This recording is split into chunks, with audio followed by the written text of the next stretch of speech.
এতিয়া ভোট দিব যাম, গতিকে আপোনালোকে কাক নিৰ্বাচন কৰিব ভোটটো মোক কমেণ্টত জনাই দিব।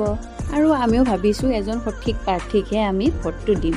গতিকে আপোনালোকে নিশ্চয় আপোনালোকৰ মনৰ বিবেচনা মতে আপোনালোকে ভোটটো দিছে নহয় জানো।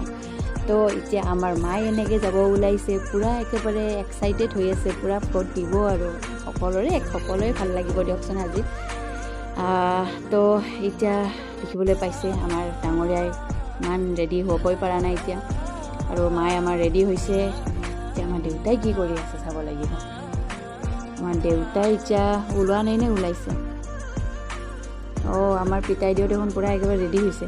নাই, দেউতাই কৈছিলে যিয়ে পইচা মাৰে তাকে বোলে ভোট দিব। তো আমি খুব হাঁহিলোঁ।